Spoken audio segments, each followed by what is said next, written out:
In a quiet town where the streets slept early, the clock had just struck midnight. The convenience store on the corner, usually buzzing with life, was nearing its closing time. Inside, 22-year-old Emily, a cashier working the late shift, was counting the day's earnings, her eyes heavy with exhaustion. She was ready to lock up and head home, but this night was about to take a terrifying turn she would never forget.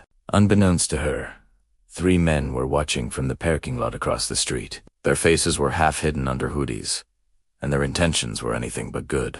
They noticed Emily was alone. No security guard, no manager just a young woman closing up by herself. They figured she was an easy target, a simple score to end their night. Emily sighed as she placed the last bundle of bills into the register. The store was silent, except for the soft hum of the refrigerators and the ticking of the clock. What she didn't know was that in the seating area near the back, 4 bikers were quietly finishing their late-night coffee. They weren't loud or rowdy like the stereotypes often portrayed. They were tired men from the local biker club, the Iron Sons, returning from a charity ride and stopping for a quick break. When Emily saw their bikes parked outside earlier, she thought little of it. She'd seen them before, always respectful, always paying with a nod and a smile. But tonight, their presence would mean more than she could ever imagine. As Emily turned the key to lock the register, the bell above the door suddenly jingled. She froze. The store was supposed to be closed. When she looked up, the 3 men walked in, swaggering as if they owned the place. "Sorry, we're closed," Emily said politely, trying to sound firm. One of the men, tall and broad with tattoos up his neck, grinned and leaned on the counter. "Come on, sweetheart.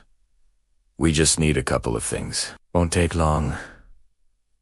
Emily's got twisted. "The system's already shut down," she replied, her voice shaky. Another man stepped closer, pretending to look around. "You sure you can't make an exception?" "For us," he said, smirking. Emily stepped back. "I said we're closed. Please leave."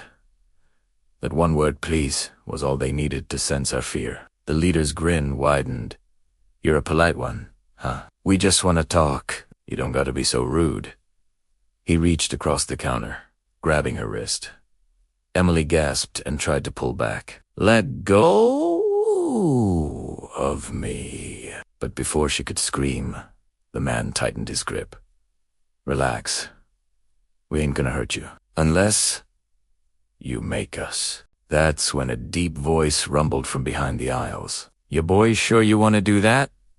The thugs froze. They turned to see 4 men walking out from the back of the store, their leather jackets glinting under the lights, vests marked with the Iron Sun's emblem. One of them, a grizzled man with a gray beard and arms like steel, cracked his knuckles and stepped forward. "Didn't your mama teach you not to touch a lady without permission?" he asked, his tone calm but deadly serious. The thugs exchanged nervous glances, realizing they had just stepped into a situation they couldn't control. The leader tried to act tough. "This ain't your business, old man.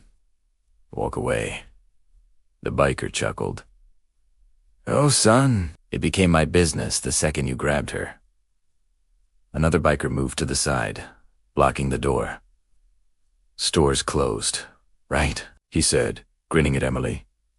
"Guess no one's coming in or out till we handle this." Emily stepped back, her heart racing. The air was thick with tension. The thugs tried to play it cool, but their bravado was cracking. One whispered, "Let's go.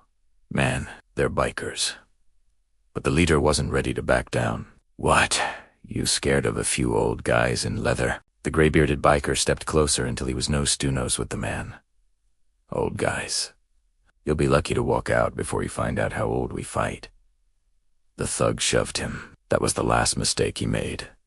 In a flash, the biker grabbed his wrist, twisted it, and slammed him against the counter. The man cried out in pain as the other 2 stepped back in shock. The remaining bikers moved fast, one pushing another thug into a display rack, while the third was caught by the biker blocking the exit. Emily watched, frozen, as the bikers handled the situation with swift precision. Not wild violence, but firm, controlled action. They weren't doing it out of anger. They were doing it out of principle. Within seconds, the 3 thugs were disarmed, humiliated, and pinned on the floor. The leader groaned, clutching his arm. You broke my wrist. The biker crouched down beside him. No, I didn't. But if you ever touch a woman like that again, I won't be so gentle. Emily stood behind the counter, shaking but safe. One of the bikers turned to her and said softly, "You okay, sweetheart?" She nodded, tears filling her eyes. I didn't know what to do. Thank you. The biker smiled kindly. You don't owe us. Thanks. Just glad we were here. The one blocking the door pulled out his phone. Police should handle the rest. Let's call it in. When the cops arrived, minutes later, they found the three thugs lined up neatly against the wall, hands behind their heads, and the bikers standing calmly nearby. The officer recognized the men instantly.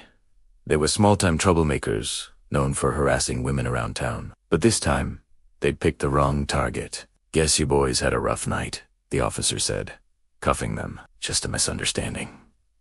One of the thugs muttered through clenched teeth. The officer turned to the bikers. Appreciate you handling it without turning this place into a war zone. The gray-bearded biker nodded. Wasn't about fighting, was about teaching respect.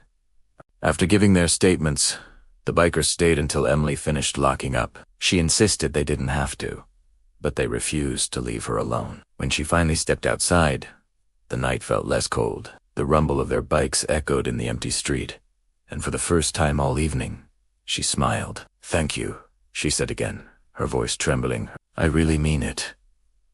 The gray-bearded man looked back at her. Just doing what's right. You stay safe now, kid. With that, they rode off into the night, taillights fading into the distance. The story spread through town by morning. Customers who came by the next day couldn't stop talking about it. Everyone knew the Iron Sons, a group often misunderstood, sometimes even feared, but now people saw them differently. They weren't just bikers, they were protectors. Men who stood up when others looked away. Emily returned to work that evening, still shaken but stronger. The store manager offered her a few days off, but she refused. If I hide, she said, they win. I'm not scared anymore. And she wasn't. The next night, as she was about to close, she heard the familiar roar of engines outside. 4 motorcycles rolled up and parked neatly in front of the store. Emily stepped out with a smile. You boys just can't stay away, huh? She teased. The gray-bearded biker grinned. We figured we'd grab some coffee. Make sure our favorite cashier's doing all right. Emily laughed. Coffee's on the house this time.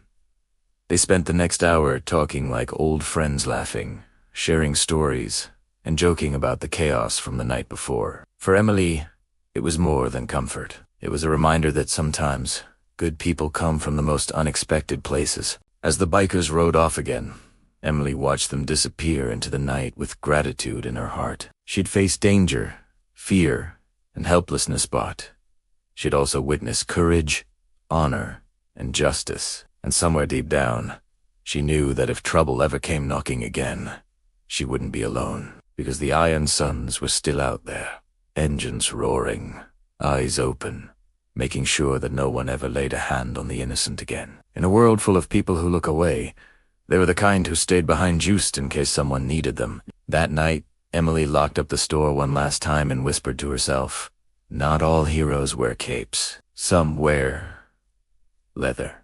Thanks for watching. If you enjoyed this story, don't forget to like, subscribe, and hit that notification bell for more. See you next time.